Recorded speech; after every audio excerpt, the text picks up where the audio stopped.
अस्सलामुअलैकुम। Unit 5 grade 8 general science treasure of knowledge.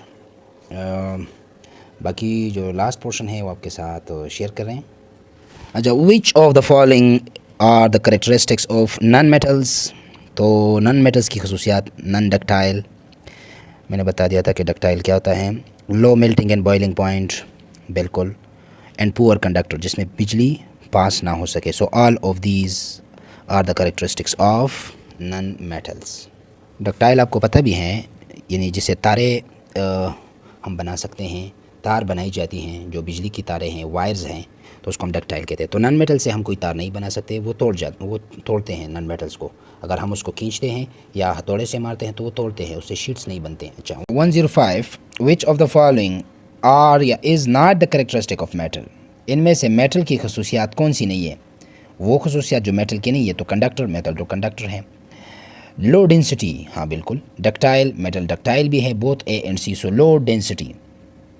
Metals की density वो लो नहीं होती, हाई डेंसिटी होती है। मेटल्स वो पानी में डूबते हैं। आप किसी देखें ना, लोहे को, कापर को पानी में डाल दें, आप देखेंगे लोहा पानी में डूबता है, तो उसकी डेंसिटी हमारे पास हाई होती है। सो B option is correct.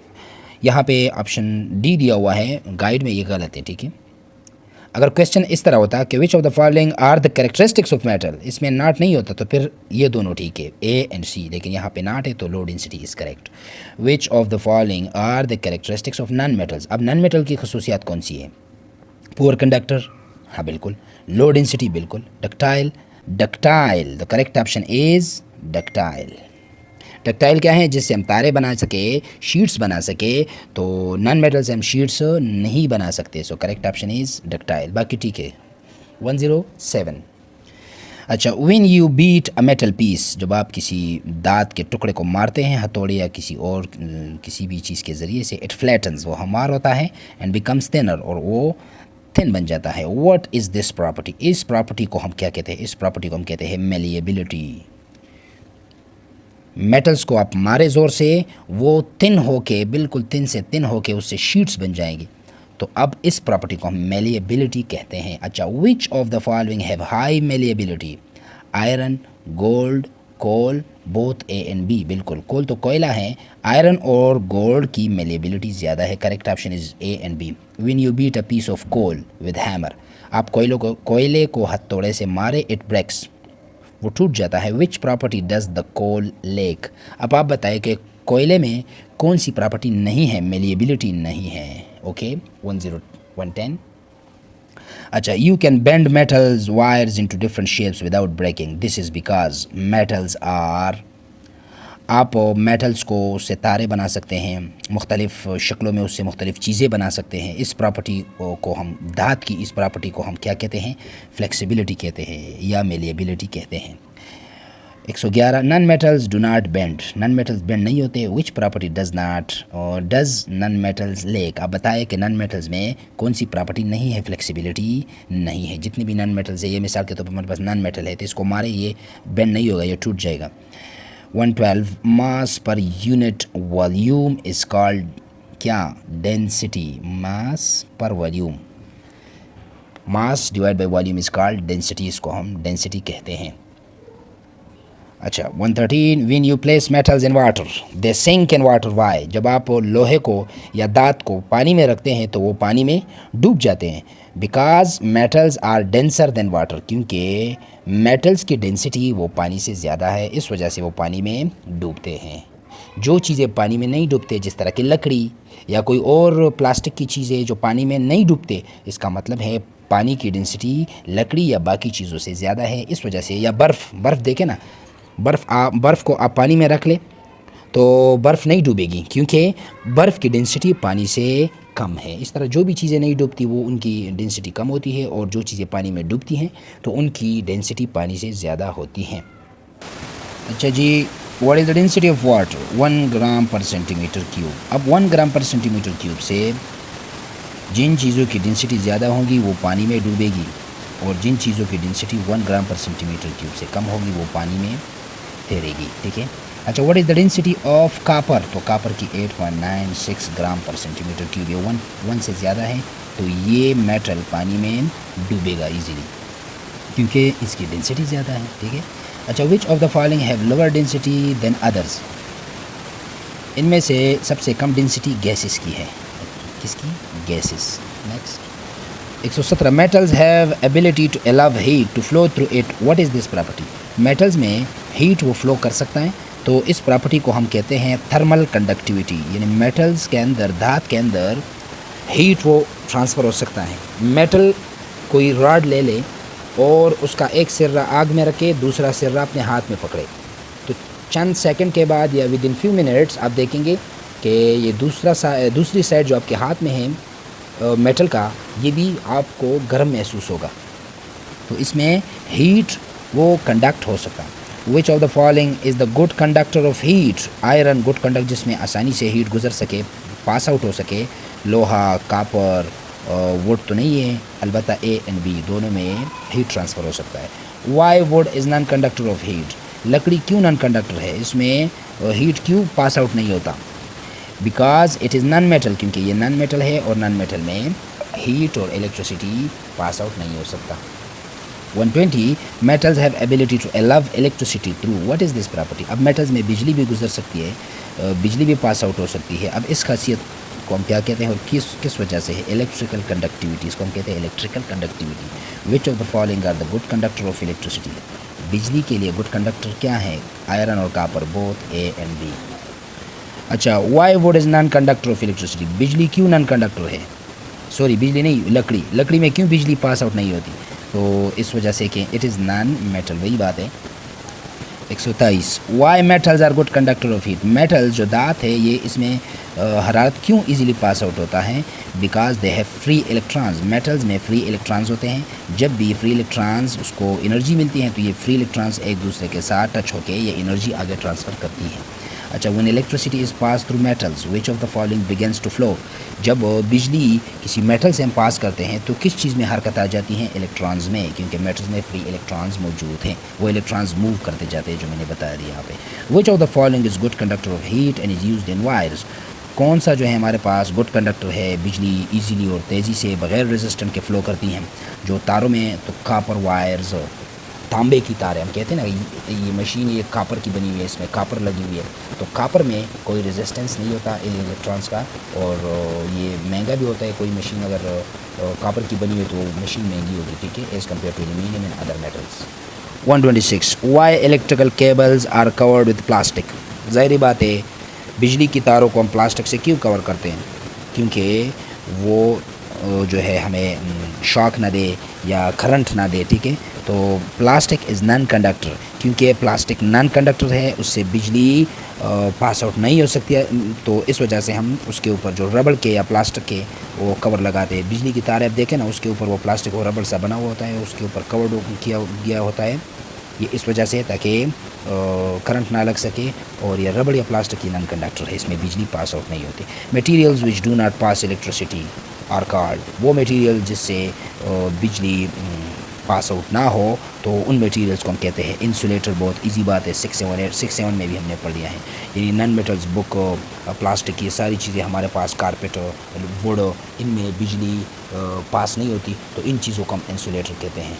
128, all non metals are poor conductor of electricity, जितने भी नॉन मेटल्स है वो पुअर कंडक्टर ऑफ इलेक्ट्रिसिटी है, यानी उससे बिजली पास आउट नहीं होती, ठीक है, एक्सेप्ट किसके, एक्सेप्ट अब देखें ना, डायमंड से बिजली पास नहीं होती, सल्फ़र से पास नहीं होती, लेकिन ग्रेफाइट से बिजली पास होती है। ये नॉन मेटल भी है लेकिन इससे बिजली पास होती है। ग्रेफाइट क्या है, पेंसिल के अंदर जो शीशा है, पेंसिल के अंदर जो ब्लैकिश कलर है जिस पे हम लिखते हैं, जिसकी वजह से ये हमारे पास क्या है, ये हमारे पास ग्रेफाइट है, इससे बिजली पास आउट होती है, हालांकि ये नॉन मेटल है। 129, which of the following are poor conductor of electricity, इनमें से पुअर कंडक्टर क्या है जिसमें बिजली पास आउट ना हो, कोल, जो कोयला है। when you hit a copper metal bell with hammer, जब आप हथौड़े से स्कूल में वो घंटी मारते हैं ना हथौड़े से कापर मेटल को, it produces a ringing sound, what is this, जो वो ठंग और जो आवाज़ होता है ना, जो हथौड़ा मारने के बाद उससे वो जो आवाज़ प्रोड्यूस होता है ना इस तरह, इसको हम क्या कहते हैं, इसको हम कहते हैं सोनोरस, ठीक है। मेटल्स में एक खासियत है, इसको आप जब ज़ोर से मारेंगे ना तो इससे इस तरह का जो वॉइस प्रोड्यूस होगा, यानी हम ठंग इस तरह, ठीक है, इसको हम कहते हैं सोनोरस। इस प्रॉपर्टी को हम सोनोरस प्रॉपर्टी कहते हैं। 131 which one of the following is not sonorous, इनमें से कौन सी चीज़ सोनोरस नहीं है? Diamond is not, sulphur is not, graphite, all of these, तमाम के तमाम सोनोरस नहीं है, क्योंकि ये हमारे पास नॉन मेटल्स है और नॉन मेटल सोनोरस नहीं होते, मेटल सोनोरस होते हैं। इस वजह से स्कूल की घंटी वो मेटल से बनी हुई होती है, स्पेशली कॉपर से, ताकि उससे आवाज़ अच्छे से निकल सके। अच्छा, यूजेस ऑफ मेटल्स की इस्तेमाल है, देखिए ईजी है ये भी। 132 some metals are soft, to make them harder they are mixed with some amount of metals or non-metals, what is the resultant object? resultant object हमारे पास alloy आएगा।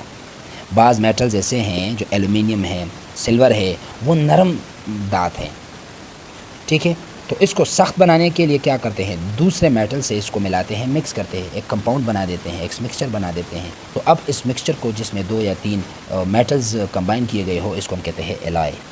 अच्छा, steel is an alloy of iron and carbon, steel is an alloy of iron and carbon, ठीक है, N alloy of carbon, carbon और iron दोनों, carbon plus iron, इससे हमारे पास steel बन जाती है, ठीक है। अच्छा, brass is an alloy of copper and zinc, brass इसमें copper Cu plus Zn, sorry copper plus हाँ बिल्कुल कॉपर प्लस जिंक, इससे हमारे पास ब्रास बनता है, ठीक है।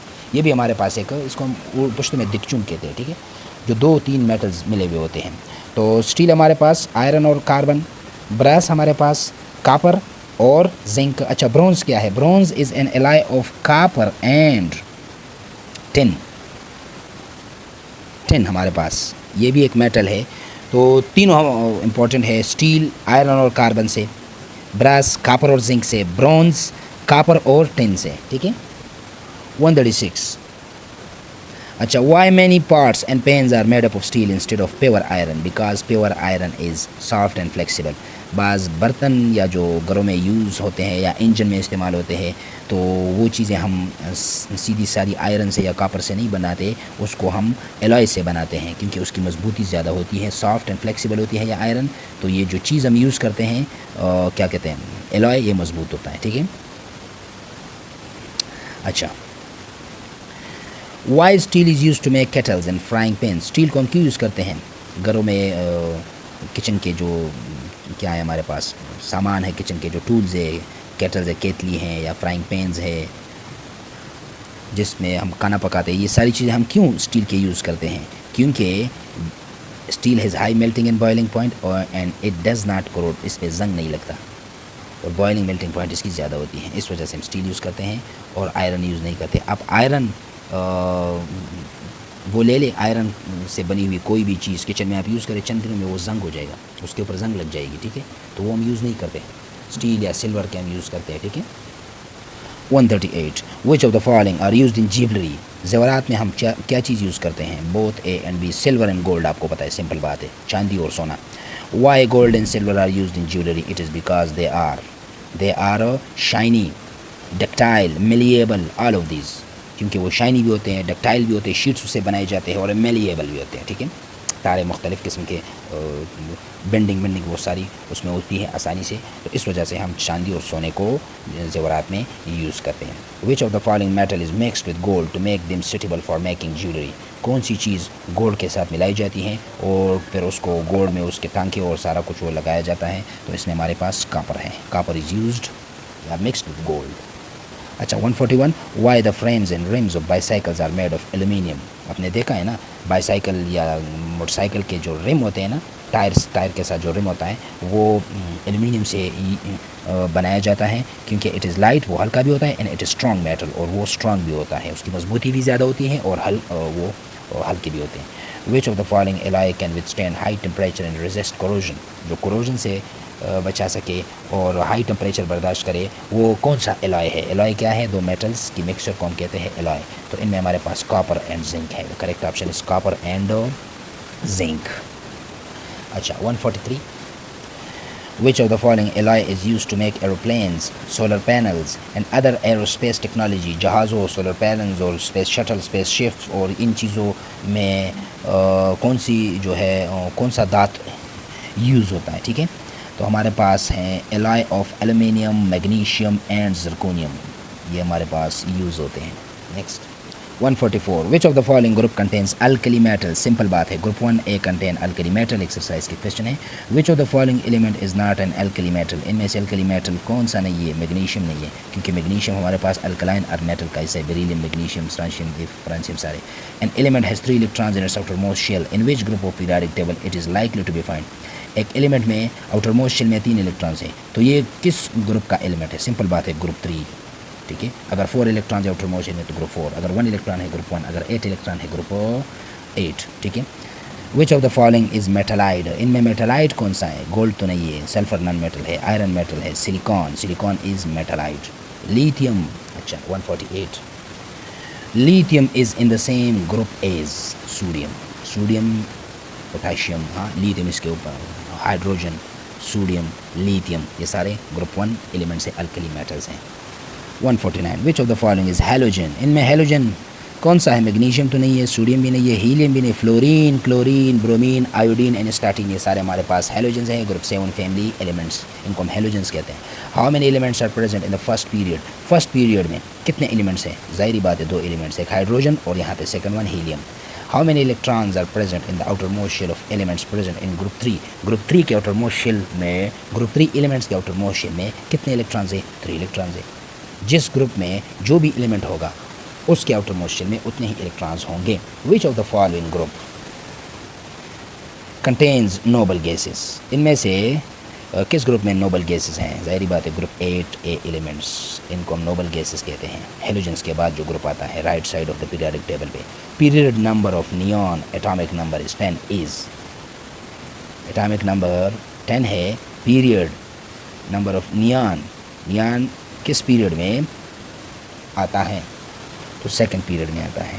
ठीक है, सेकंड पीरियड। फर्स्ट पीरियड में तो हाइड्रोजन और हीलियम है, फिर उसके बाद हमारे पास हाइड्रोजन के बाद नीचे क्या है? सोडियम है, और यहाँ पे अल्कलाइन अर्थ मेटल्स में बेरिलियम के बाद मैग्नीशियम है, फिर BCNOF और आखिर में हीलियम के बाद नियॉन आता है। तो ये हमारे पास सेकंड पीरियड में है।